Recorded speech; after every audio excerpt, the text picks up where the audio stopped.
This is my globe from Mormon to ex-Mormon in 60 seconds. I got married in the temple at 23, and these are my very Mormon engagement photos. I was an MTC teacher at the time, and you can definitely always see my little garment line in basically everything I wore. About a year and a half into being married, I tried coffee for the first time, and I am not wearing garments in this picture. I was so worried that the wind... Wow, that video currently sits at 13 million views and 689,000 likes, which is absolutely insane. That was one of my first YouTube shorts I posted here on YouTube. It was about 6 or 7 months ago, and since posting that, I'm up to 162,000 subscribers, which is a huge number. I also have about 130,000 plus on TikTok and about 22,000 on Instagram. And all of this has really just happened in the last 6 months. So it's kind of crazy. This has been a wild experience, which I'll talk about more in this video. But that glow up video, which was just 60 seconds, made me think I should do a longer form video just to explain everything that went into the process of transitioning from a Mormon to an ex-Mormon, which is what I am now. Leaving the church is super weird because growing up, I think everybody feels like whatever they grew up in is normal because as a kid, it's really all you know. And it's not till you're an adult and you start comparing notes with all the people around you, trying different cultures, traveling, moving to new cities, that you start to realize that your upbringing was different than everybody else's. And I think as I've moved through life since I left the church, I've just realized that my upbringing was probably just 3 or 4 standards off of everyone else's different as they were growing up. I think another reason that this video went viral is that there were so many negative comments on it. A lot of people saying it was a glow down and I look so much worse now. The light is gone from my eyes. You name it, they said it. And then also a lot of people saying you look so much younger. You look so much happier. And it's really funny. And I think maybe this contention over whether it was a glow up or not is one of the reasons this video did well, because anything that's controversial, people want to engage with, they want to talk about. And so there was a lot of debate in the comments if my glow up was a glow up or not. To me, a glow up is not something that someone else pronounces upon you, though of course that is done online and in media. To me, my glow up is a glow up because I said it was. And I'm not looking outwards. You know, this video that I posted, it's not saying, did I glow up? Can you guys let me know? This video said, this is my glow up. The conversation is over because I get to decide if I've grown up, if I've improved, if I love myself more, if I am happier. I get to decide those things, not people online who decided to leave these angry little comments or even the positive comments, right? It's not really to me about whether people are saying you look so much better or you look so much worse. Ultimately, that video and this video will be my own proclamation of how I have grown up, my glow up from Mormon to ex-Mormon. Obviously, glow up is typically just a kind of a silly internet term for if someone has become more hot or not. And I think it's definitely more than that because I think that ultimately looks are just one dimension of a human being. And I feel like since leaving my religion of my childhood, I am so much more confident. I feel like I'm more or less impervious to criticism from other people or hate from other people. I'm just more happy in my own skin. And I think that's a huge aspect of growing and glowing up as a person is not just, doing your makeup better. It's not just changing your clothes, but it's also about sculpting a life for yourself that makes you feel really centered, really happy, and really fulfilled. And so I share those stats about, followers, likes, subscribers, not because I think that those are proof that I'm better than I used to be, more important than I used to be, hotter than I used used to be. I think I want to use those numbers because I think that they show that having confidence to really be who you are, even though you get a ton of hate. I mean, some of these videos I've posted, I get so many negative comments. And ultimately, I am not posting online or saying what I believe in hopes to reach an audience, or even in hopes to, get you guys to like me. I'm glad you're here. Don't get me wrong. Thank you for watching. But I post these things because they are completely and fully just what I believe. I'm not posting glow up videos hoping that people will say, yes, you did it. Or to argue with people who say, no, you didn't. I post because these are my raw, unedited thoughts. And I use these stats to show that when you say what you really believe and when you put out into the world your actual thoughts, I believe people are very drawn in by that. And I believe people are really interested in finding voices in their lives of people who are willing to just show up and say what they think. This video basically picks up where I left off on my video, why I left the Mormon church. That video is all about specifically why I left, but it doesn't really cover anything that happened after, purely because I was getting a little tired and the video was already a little long. So consider this a part 2 of I left, and this video is what happened after I left and how I broke apart all of these lessons that I had been taught about the best way to live and be. I think it's also kind of a part 2 of my other video, all the rules I followed as a Mormon, because it's about, how I went out and started breaking those rules and what it was like to kind of deconstruct, is a common term for, leaving your faith, deconstruct these rules, reconstruct or rebuild after I left the church. And so if you haven't seen those videos, you don't have to watch them in order to get this video, but, consider watching them to get the full picture. To understand what it was like to go from Mormon to ex-Mormon, this glow up, first, I wanted to just describe a little bit more of who I felt like I was as a Mormon. As you've probably already noticed, I'll be including pictures and links and screenshots throughout just to kind of show a little bit more of a flavor of what I'm describing. I'll also be speaking in code for some of the adult topics I'm describing. This is because ultimately this video is suggested for adults only, and because sometimes YouTube doesn't like when you use certain words. And so if I'm talking in code, just know that the reason I'm doing it is because sometimes YouTube gets grumpy with me if I try to talk about some of these topics, but I feel like talking about them is really important to addressing the story of me going from Mormon to ex-Mormon. When I was growing up, I was a very, very quiet person. I was super shy. I would say I spent a lot of time just completely second guessing myself. I felt like I was not the person who was really in charge of my own life, but that I constantly was looking outward for affirmation. So I'm looking to God, I'm praying, I'm looking to my leaders, I'm looking to my parents, I'm looking to the doctrine of my religion for figuring out who I should be. I'm never looking inward and asking, as a Mormon, what do I want? What do I want out of this life?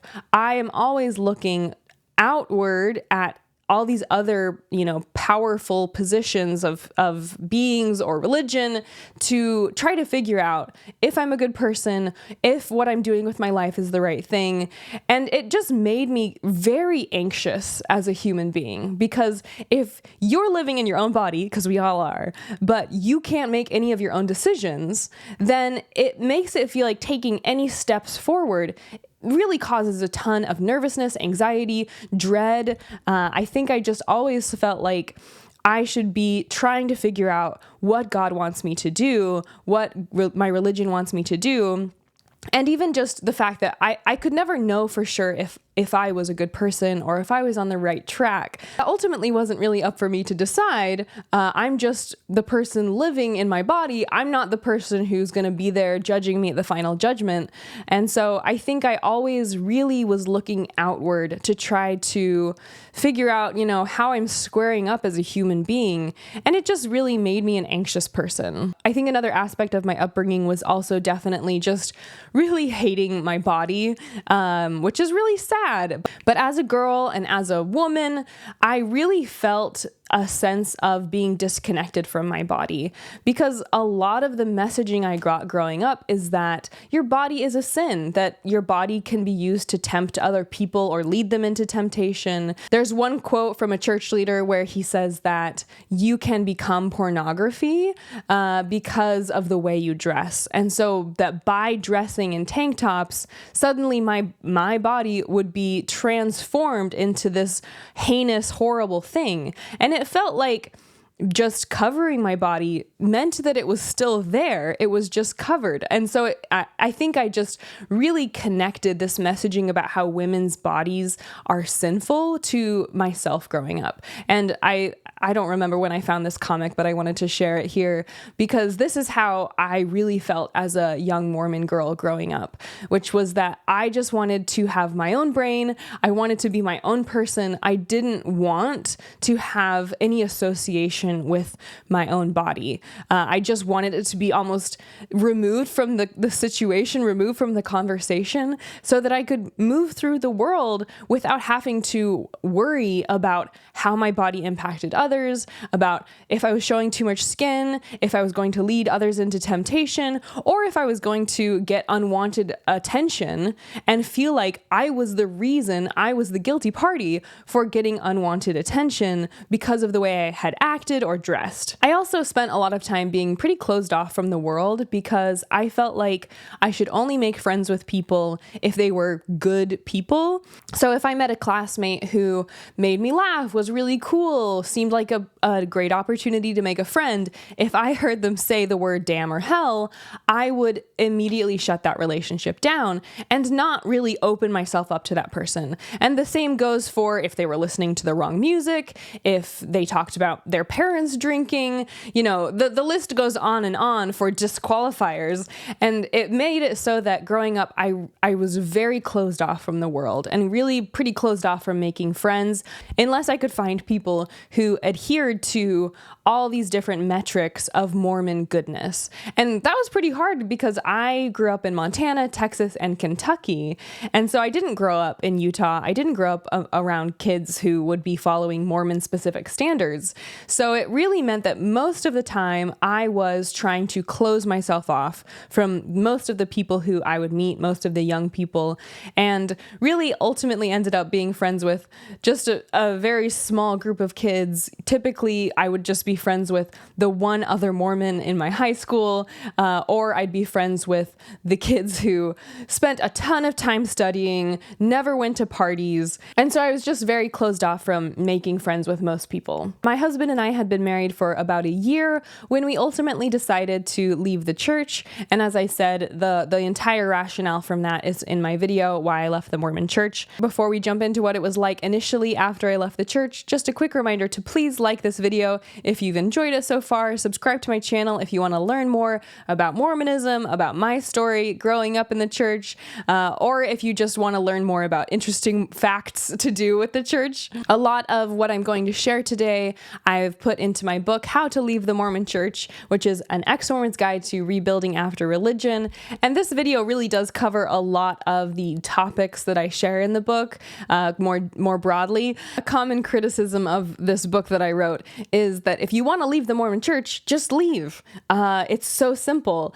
And, if that's you, more power to you. If you were in the church and you woke up one morning and decided to stop going and you never thought about it again, that's great. I wish it was so easy for us all. But for many people, it really does take years and years of deconstructing, of rebuilding, of wondering, how do I move forward? How do I tell my parents?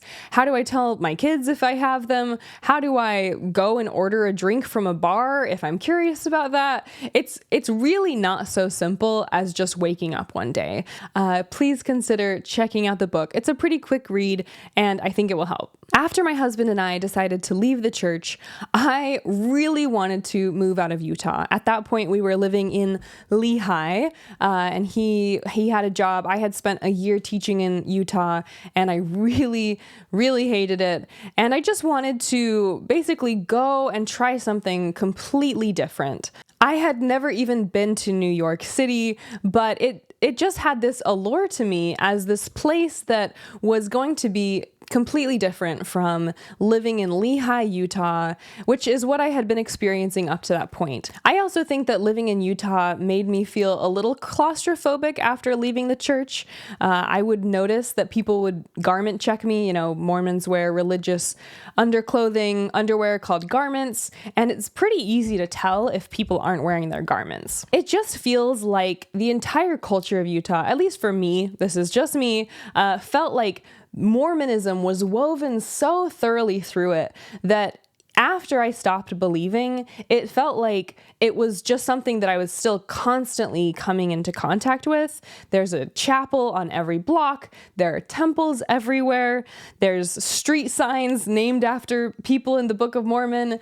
And I just felt, like I said, claustrophobic. And like, even if I no longer believed, if I stayed in Utah, it was going to be such a massive part of my day-to-day experience.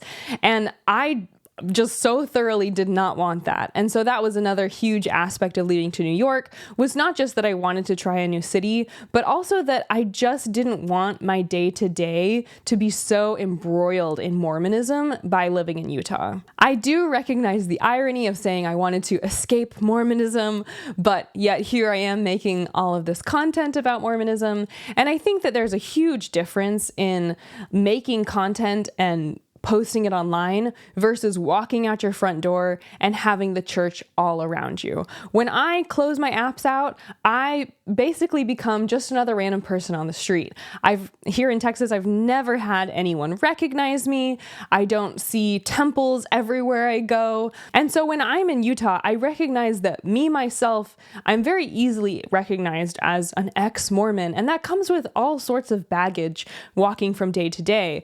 But here in Texas, I'm just some random white girl, and I really enjoy the feeling that my life is just completely disconnected from the church in my day to day. It also means that my kids don't have to be part of this culture and community where a lot of the kids are Mormon and they're all friends, and the kids who are not Mormon or ex-Mormon are very much in their own little social group, and there's a clear divide.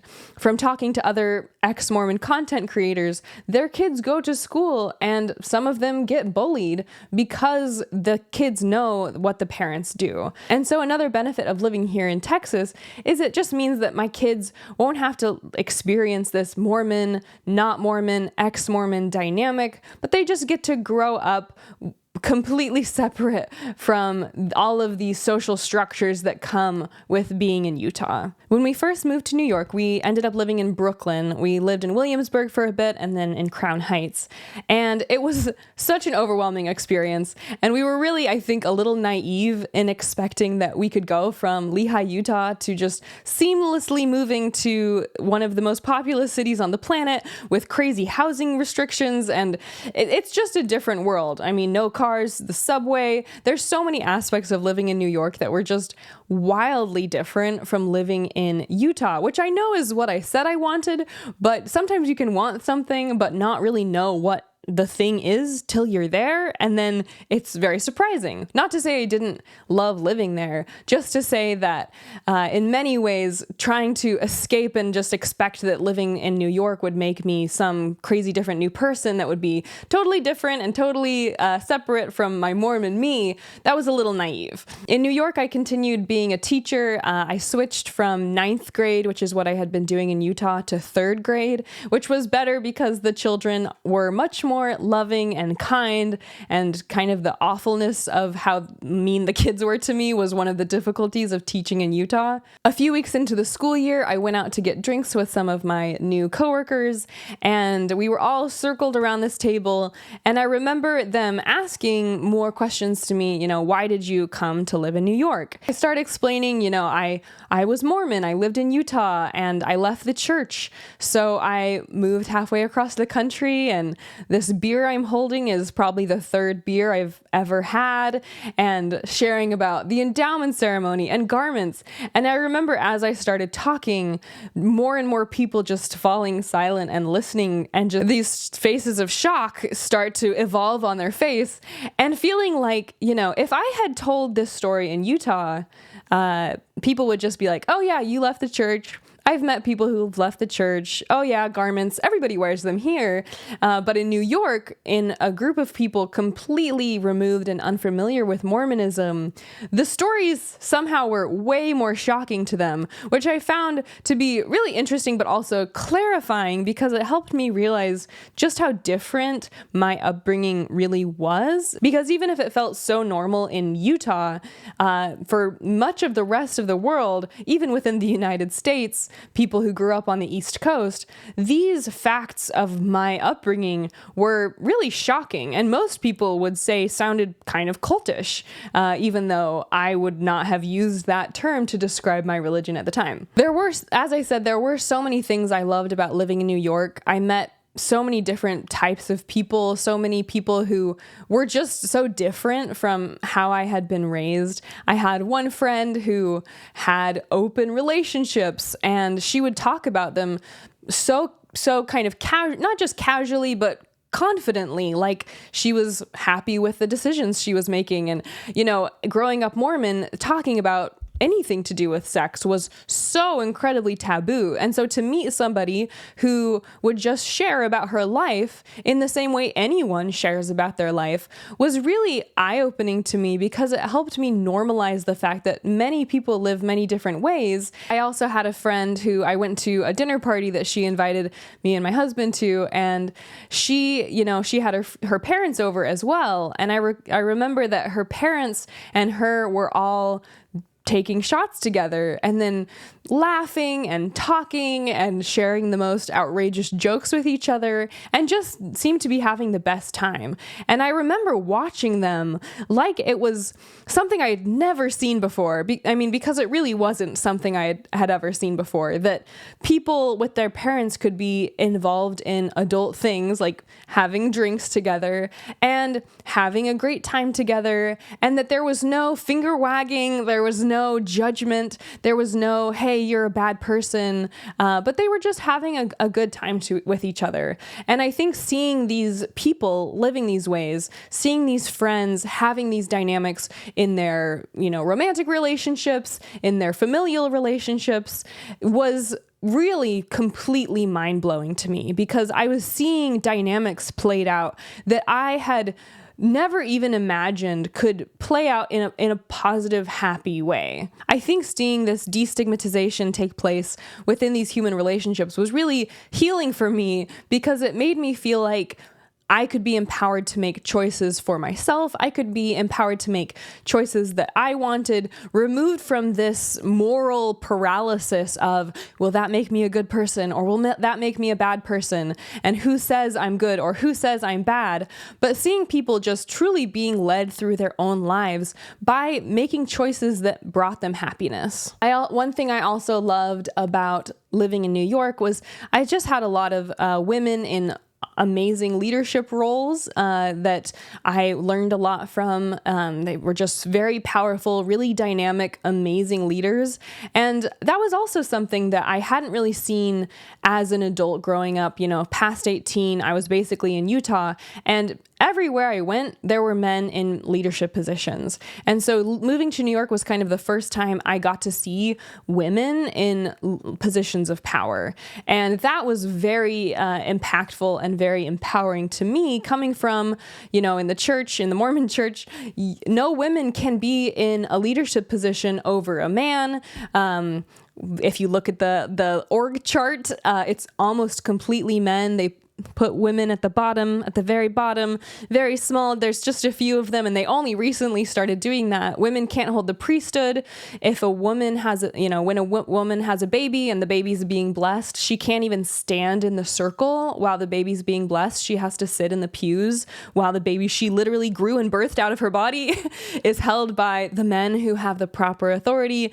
And so I felt like seeing women take these roles that I had only really seen occupied by men up to that point really helped me see that women could hold power, but also that they were really good at being powerful and good at being leaders. It also helped me realize that gender roles really harm both men and women, because if a woman is taught that she belongs in the home, there's so many women who have helped with science, so many inventors who've been women, so many women who are doctors, so many women who in their careers have really helped human progress.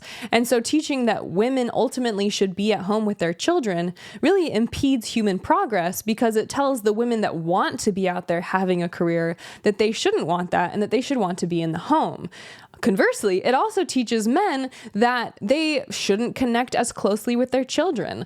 I think I've met a lot of men and a lot of women who've told me about their dynamics with their husband, or seeing my friends' parents growing up, who the dad was just never really home. The dad didn't really have a close relationship with their kids. The dad was pretty removed from the family because he was so focused on bringing in money and having a career, often also leading to the divorce of the parents. And so I think having these really distinct, stark roles often lead to divorce, cheating, they really impedes societal progress, because the father isn't as present in the kids' lives as he could be, and would probably, I think, make him more happy and fulfilled.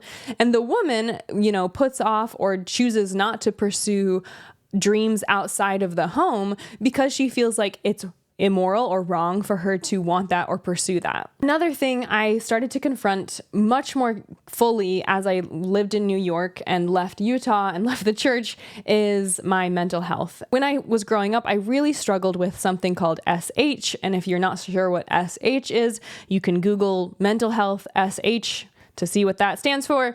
But I started doing that around when I was maybe 11 or 12. And I did it a lot when I was, a kid. And this, I think, is connected back to how I felt about my body growing up and how much I really grew to hate my body. I think I also had just so much self-loathing growing up around sinning, around making mistakes whenever I would, and these are tiny mistakes. If I would say an unkind word, or if I wouldn't read my scriptures, these are the types of sins I'm talking about. It's not like I never drank before I left the church. I never drank coffee, never drank alcohol. I never even swore. I never said a single swear word till after I left the church. And yet, from a young age, I really had a lot of self-hate. And I think, too, it was because I often put myself on this very moral black and white scale of perfect and not perfect. And any little, Mormons believe, and I believe this is the belief of basically all Christianity, that when we sin, that Jesus Christ had to suffer for those sins. And the idea that I was causing my Lord and Savior so much harm by sinning, I used to watch videos of Jesus on the cross, and we talked about the atonement in the Garden of Gethsemane, and how he was in so much pain, Jesus Christ was in so much pain from the atonement that blood came out of his pores. Is that a Christian belief or just a Mormon belief? I don't really know. So I, as a kid, I probably just had an imagination that was a little too vivid, and I would just picture anytime I made a mistake, how much harm and pain I was kind of causing Jesus Christ at the atonement. And it really made me hate myself for even having the smallest sins, because if I was not perfect, then I was sinning. And that's very difficult for a 12, 13, 14-year-old to have to face, that whenever you're not perfect, you're sinning, and you can't be perfect. So by virtue of not being able to be perfect, even no matter how much I'm reading my scriptures, I'm praying, I'm attending church, I'm going to seminary, I'm taking the sacrament, I'm trying so hard to be so good, but even one slip up means, I'm a bad person, essentially. And I think I just really internalized a lot of that self-loathing. And I think that led to, along with probably just a predisposition to depression, to a lot of SH. The crazy thing to me is how much after I left the church, this kind of stopped being an issue for me. When I was growing up and when I was still in the church, I was doing it maybe 2 or 3 times a month. And I still have a lot of scars, from those times. And after I left, it's not like it just went away immediately, but I stopped doing it almost completely. And I'm really proud of the fact that now that's something that I have started to do more like almost once a year, I would say. And to this date of this video, the last time I did it was 2 years ago.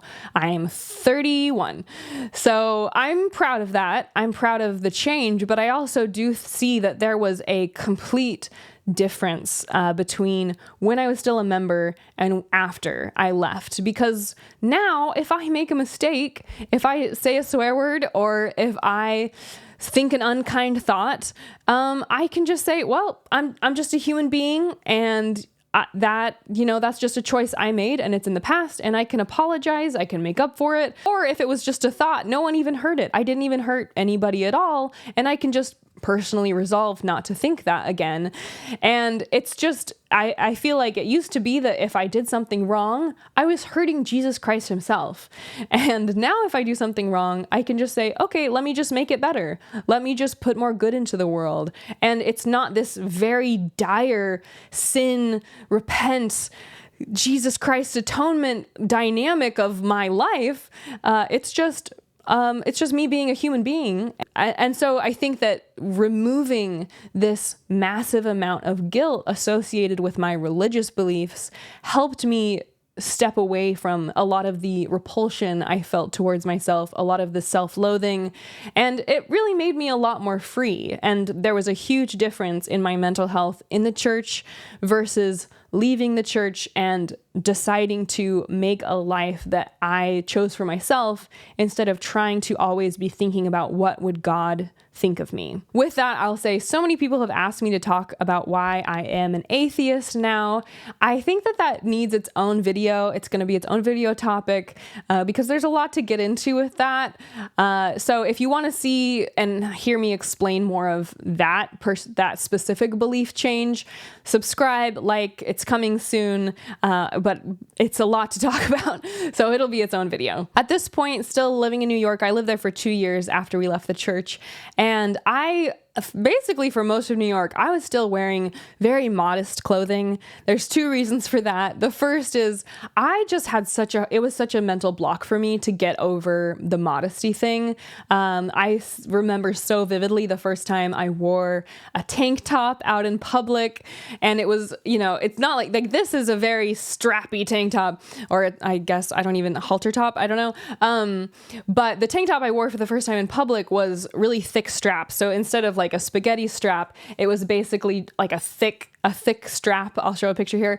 And even though that's, totally covering the chest, totally covering, the collarbone, you'd think that most people would be able to wear that and just, woo, no problem at all. But keep in mind, I'm someone who spent a lot of time fixating on righteousness. And so wearing something like that, it took me a lot of time to build up to and have the confidence to step outside of this paradigm and say, it doesn't make me a bad person to show my shoulders. That doesn't make me a bad person. I'm going to just go for it. I always thought of this picture as my first Mormon nudes because that's really how extreme taking this picture felt. And I remember even feeling nervous that somehow this picture would get posted on the internet and that my family would see I was wearing a tank top. The other funny thing about this whole tank top situation is that a lot of people never want to wear tank tops, and they never had, this messaging, but they just choose not to wear tank tops just because they don't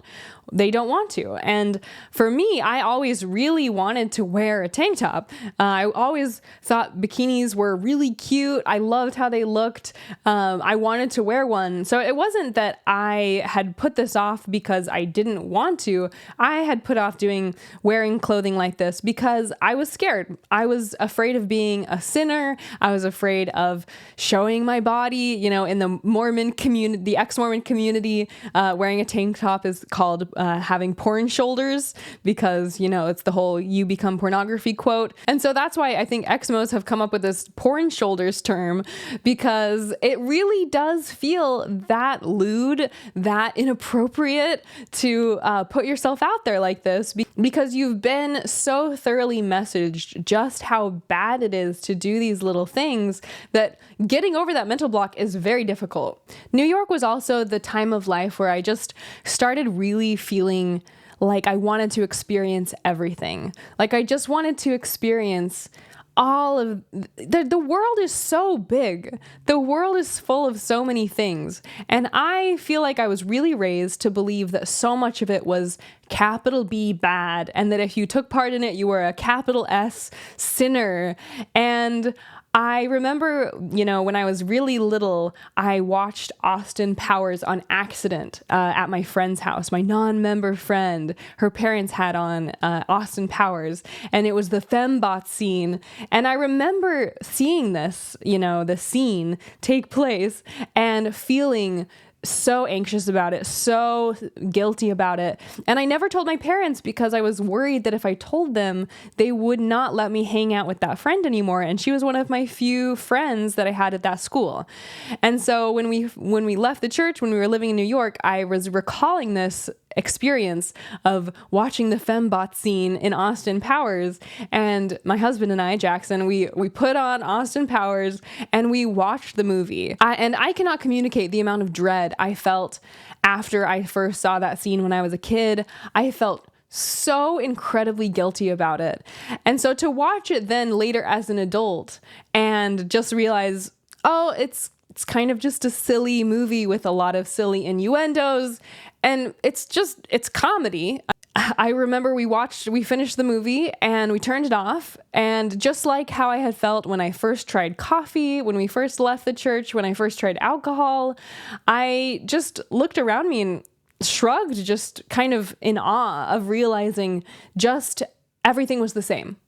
I hadn't changed. I didn't turn into a demon. That basically, when the movie was over, I didn't poof and suddenly find myself in hell.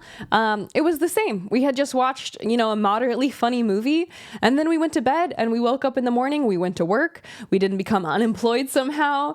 And these little experiences, I always think of them as like my Mormon boogeymen, because they are, it's almost like this boogeyman, because I feel like a lot of these rules become this boogeyman growing up. Like if you engage in any of these different things that you're not allowed to do, that the world will end somehow.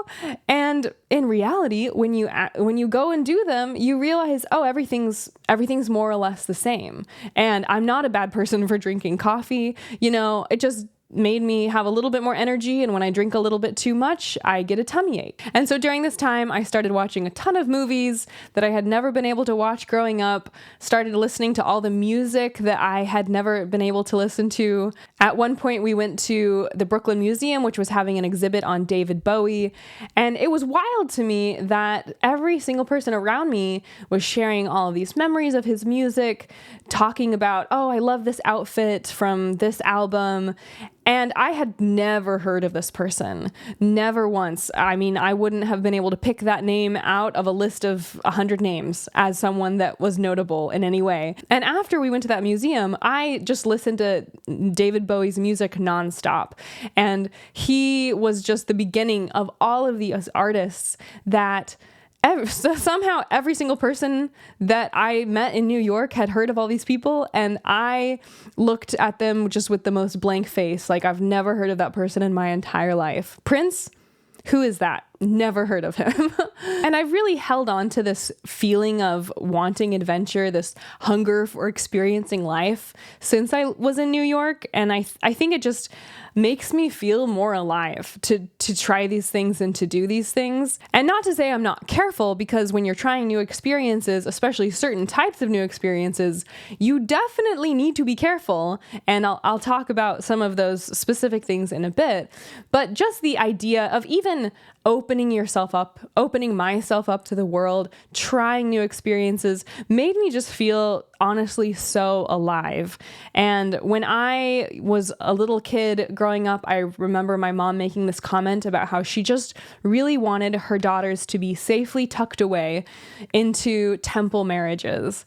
And the way she said it made it feel like once you're married, once you're safely tucked into this temple marriage, you're safe and nothing will ever happen to you ever again. And I think it just made me feel like when I first got married on my wedding day, someone else told me that I should enjoy this day because this is the prettiest you'll ever be. And in many ways, I think growing up as a kid, marriage felt almost like it was going to be a death, the death of my independence, the death of my personality, and that anything I had sculpted myself into up to that point was going to just vanish and disappear. And after a temple marriage, I would forever be a wife and mother, and there would be no other words really to describe me outside of those two words for the rest of my life. I am very proud to say I am currently a wife and a mother, but I also am very empowered and very excited by all the other things that I can say of myself and of my life. And I think that this hunger for living, this joy in just experiencing the world and finding new things to learn and finding new music to listen to and finding new clothes that I love to try on and finding, literally just experiencing life is so exciting. And I feel like I was very beautiful, I think, on my wedding day, but I don't think that was the only happiest day of my life. I think I can have so many happiest day of my life moments because this life is so long and there's so much to do and see and live and be, and all of it is beautiful. And every day can be as beautiful as the last. This does bring me to talking about my first baby. When I had my first baby in New York, I got pregnant after we had been there for maybe 4 or 5 months. I do think in having my first son, I started to think a lot about raising children outside of religion, outside of Mormonism. It was really hard to figure out how to see myself as a mother and as a woman. I had received all these messages about being a stay-at-home mom and how that's the best thing to be. I ended up going back to work part-time, which, initially at least, that was a really amazing opportunity to be able to work part-time and spend the rest of the time with my baby. And I think that in having a baby and being a mother, I've really tried to figure out, what parts of my upbringing, what parts of the religion, what parts of being a mother that I had shown to me growing up are things I want to keep and bring into my own relationship with my children, and what needs to be substituted for other ideas, other values, other approaches to parenting that don't just involve, teaching my children sin, not sin. This was also around the time that I got my first tattoo. I started to wear more like revealing clothing.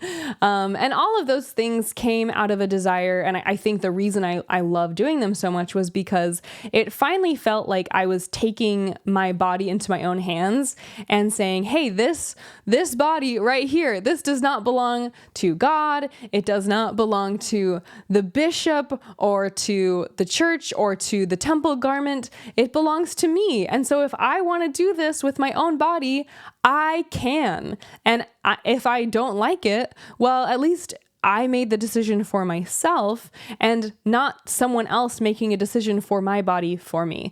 And so I really started to also, along with this sense of adventure that I started to really fall in love with, I also really started to enjoy making more concerted choices with what I wanted to do with my body, how I wanted to live my life, and how I wanted to embrace not just the power to get pregnant, to have a baby, but also the power to get a tattoo if I wanted to, the power to get more piercings if I wanted to. That all of these things were my choice, and that none of them I was going to leave up to some religion or to, praying to God to see if he was okay with it. New York was also where I first tried the magic version of this, and trying that for the first time, it was pretty scary. You know, coffee was one thing, alcohol was another, but anything else on the list was more and more unknown and more intimidating. I definitely wouldn't recommend to everybody. I think I've also had some bad experiences trying this, and I've become a lot more careful about how I approach this sort of thing as I've aged and become more wise. I do think one pitfall of leaving the church is how little education you have on a lot of these things. I think I felt like all drugs belonged on the same moral continuum. Basically, that coffee was as bad as pain pills, you know, that all of these different substances had the same exact risk profile, the same level of potential for addiction, which is completely not the case. And so, you know, as I talk about experimenting with different forms of substances, keep in mind that I did a lot of research beforehand, but also learned a lot as I went. And these are really personal decisions, and a decision I would never recommend letting someone make for you. When I tried them for the first time, I really remember thinking, this is like what I feel like the spirit that I learned about so much in Mormonism. This is more of the spirit than I ever felt as a member of the church.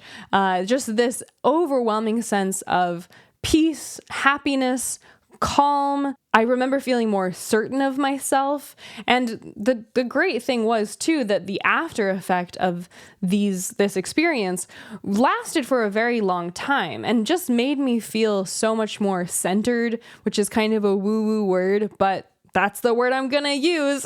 I think I've also learned how important it is to really consider the risks of trying these things, that alcohol ultimately isn't good for you, smoking isn't good for you, and that if you do these things enough, they can be addictive, and that breaking an addiction is really hard to do. And so I think as I've grown out of the church, as I've grown as a person, I've really started to think about how to use these things in ways that are fun and just kind of lighthearted and like a one-time thing versus using them in ways that are going to lead to addiction, to lead to, you know, becoming an unhappy person. I also think it's been empowering to realize that I have power in my own life to make these choices, that I can choose for myself how much to drink, what's a good limit to have, what's a way to interact with substances that makes it so I'm having fun, but I'm not engaging in risky behaviors.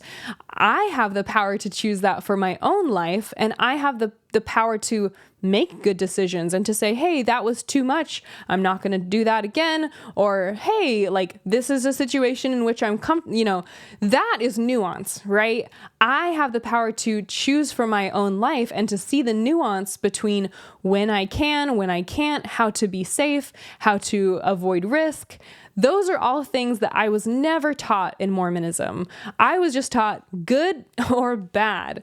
And this sin or not sinning, this righteous or sinner dynamic means that I never learned to have this muscle for myself of recognizing nuance, of shades of gray, of risk and reward, that all of these things help me feel much more empowered to make choices for myself. Instead of just saying I'm a good person because I'm choosing to hold on to the iron rod versus am I a bad person because I'm wearing a tank top and drinking a cocktail. I love this new mindset of choosing for myself rather than letting some other moral authority choose for me and never growing the muscle of making my own choices. After living in New York for a couple years, we ended up deciding to move out of New York. It was very expensive to live there, very hard to have a baby in New York. And so we ended up deciding to move to Austin, Texas, which is where I grew up after we left Montana. So kind of decided to move back to the city that I had really enjoyed living in when I lived there as a middle schooler and high schooler. And also because, Austin, it just had a really fun vibe as I remembered it. And it's a pretty, atheist city compared to the rest of Texas. Before we talk about the Lone Star State, just a reminder to like this video, subscribe to my channel, drop a comment on anything that stood out to you so far. As I moved to Texas, the journey of kind of dissecting Mormonism out of myself continued. One of my big realizations when we first moved here was how little I really understood about financial literacy, which kind of is coming in from left field, I realized. But I just fully realized growing up that I never learned, I learned a ton about budgeting for a household. I learned about saving money by shopping smartly, but I had no idea what the S&P was. I had no idea why a 401k was really important. And I think I just realized that growing up as a woman in the church, I really knew a lot about certain aspects of money, but there was a whole other side of financial literacy that just I never had interfaced with and I had no idea about, and I didn't even really know why it was important. And so after we moved here, I realized that part of my Mormon upbringing was kind of concealing this alternate side of finance from myself. And there are actually a lot of women who used to be trad wives who talk a lot about how finances and having money is power. And if you're a trad wife, if you don't have access to a 401k, if your house is in your husband's name, you might not have as much fiscal power as your husband does. And so during this time after moving to Texas, I really started learning a ton more about just financial literacy in general, reading books, learning about investing in the stock market. And that really felt like a way to heal myself from being a member of the church, being a woman in the church, being someone who was kind of told that this realm of the world is not something that women are supposed to be literate on, and taking those books and saying, no, even though I'm a woman, I am still going to try to really deeply understand these topics. At this point, I still was a teacher. When we first moved here, I was teaching 3rd grade and 5th grade. I taught both of those things. And if you remember from my video about why I left the Mormon church, my dad had given me a blessing in my senior year of high school that my life's mission was to be an English teacher, a high school English teacher. And even though I was no longer a high school English teacher, I still felt like so much of my life, because your career is where you spend a lot of your time, was dictated by this blessing that my dad had given me and something that I really hadn't chosen for myself. And I did enjoy being a teacher at that point. I had been doing it long enough that a lot of the difficulties of a first-year teacher I had figured out how to get over, but I still felt like I had all of these dreams and all of these things I wanted to do that I had never pursued because I needed to be a teacher.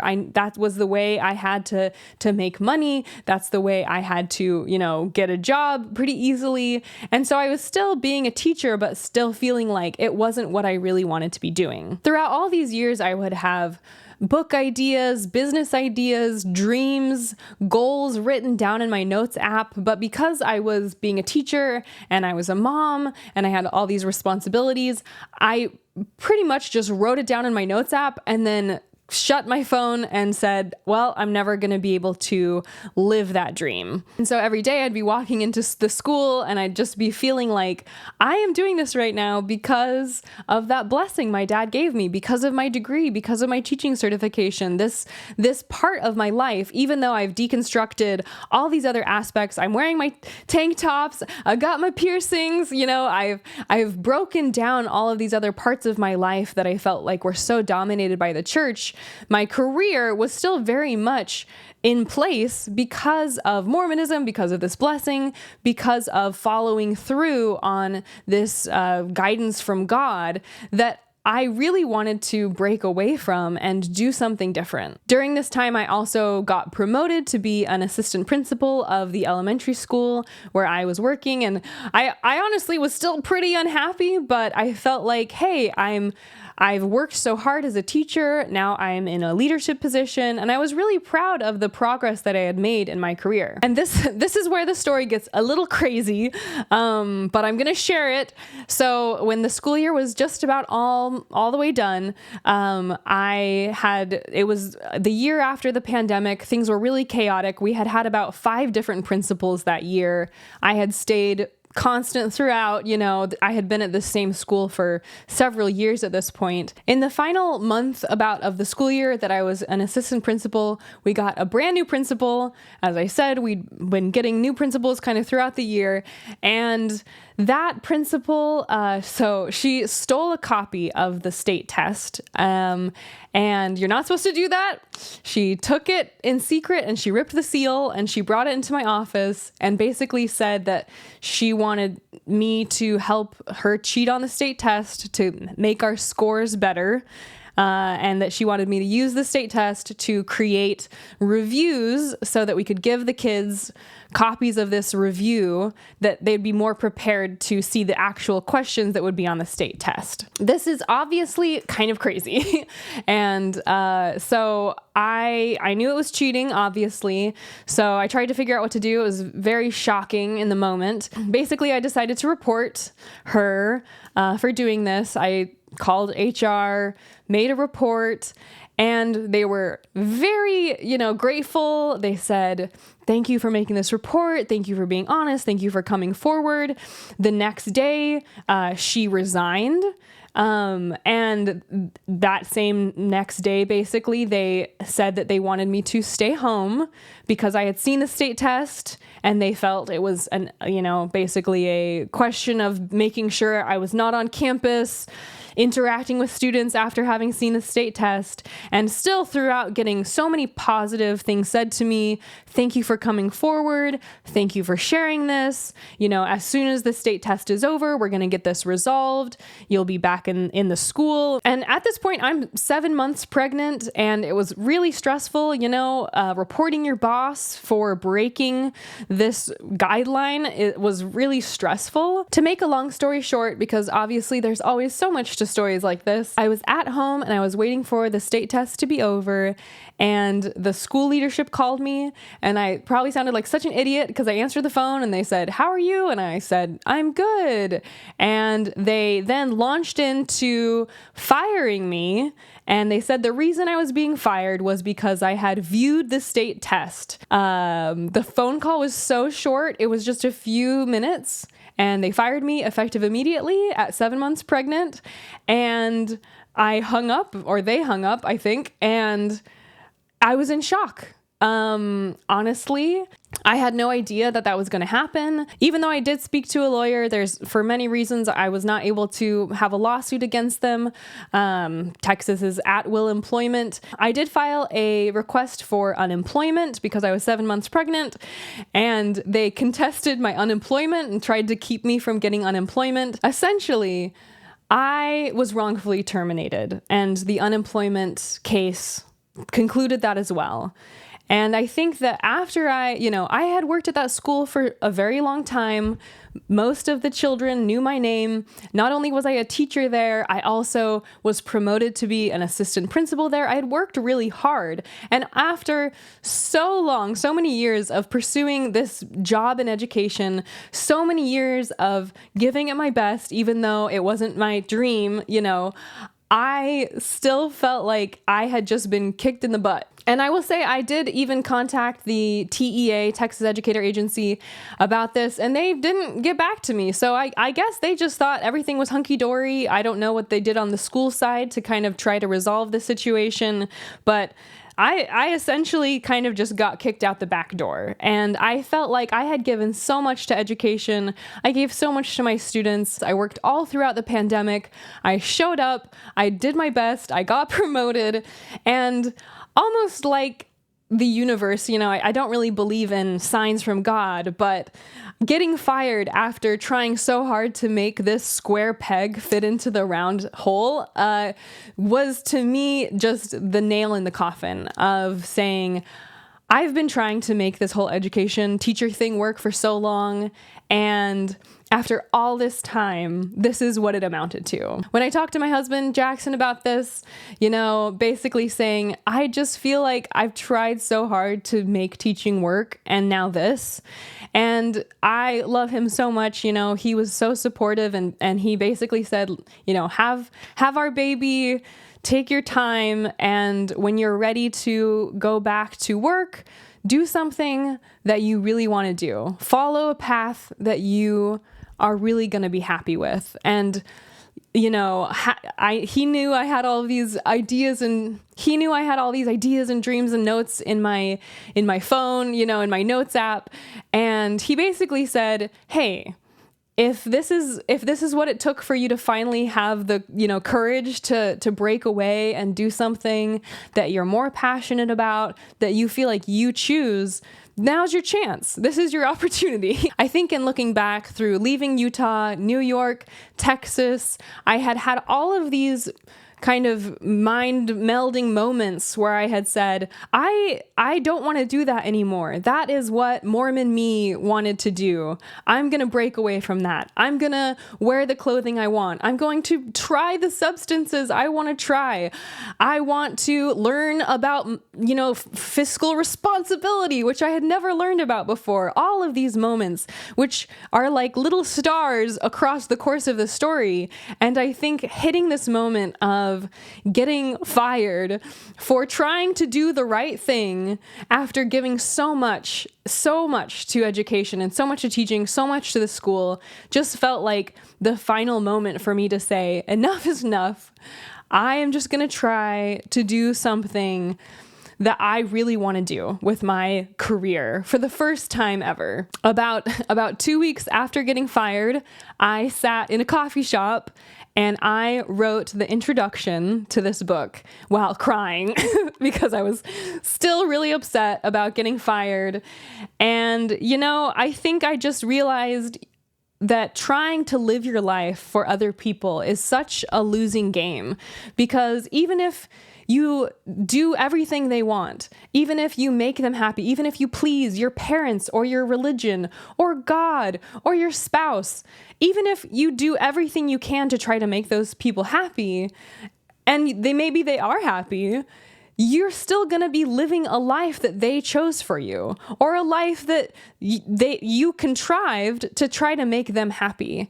And then even in that life that you invented for them, you won't be happy because you're the one that actually has to live that life. And even though I'll be very honest, that this book is not something that everybody in my life or my family has been jazzed about or on board with, I think that ultimately getting fired made me realize I will not build my life for other people anymore. I will not build my days to make all these other people in my life happy. I'm going to say what I believe. I'm going to do what makes me happy. I'm going to center the things that I know I should be doing, my dreams, in my own life, because I only get one and I'm the one that has to live it. So I am going to make choices in every context that say, does it make me happy? Am I called to do this? Is this what I should be doing with my day to day on this earth? And that has helped me truly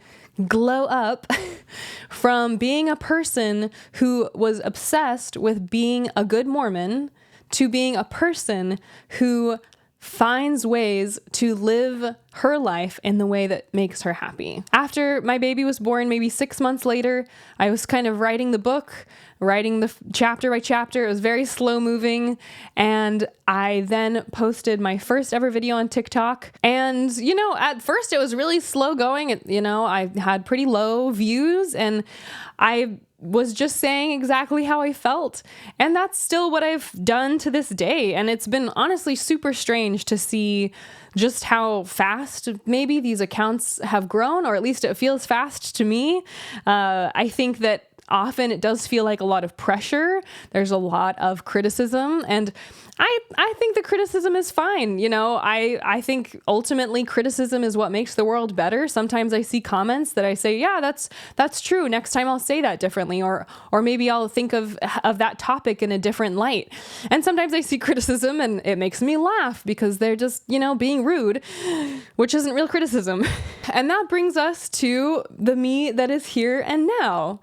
grown up. I think in looking back at this path of where I've come from and where I am now, all I can hope is that it just keeps glowing more and more, and that I keep getting better and better and having more experiences and getting new knowledge out of this world and new education and reading more books. And I think that that's the beauty of having this mindset shift out of, your wedding as a woman is the happiest day of your life versus this life is all we get, every day is more beautiful. And that sounds so cliche, but I do actually feel like that is the reality that I've started to live in. I think I've also realized in this ex-Mormon phase of life that who you let into your life is very impactful and very important. After I left the church, I had tons of friends who completely stopped talking to me. I think that's why it's worth pursuing a life that is really a life of your own choosing. Some people have asked what I faced as a result of having this account, and I will say not as much as you might expect, but I think it's because of the way that I've planned my life after leaving the church. A lot of people are employed by the church, or they have bosses who are members of the church, so they would be afraid to speak so critically. A lot of people have kids who go to schools where their kids might face bullying. Like I said at the beginning of this episode, I no longer live with my parents. If someone was living with their parents and trying to make this type of content, I don't think that would go very well.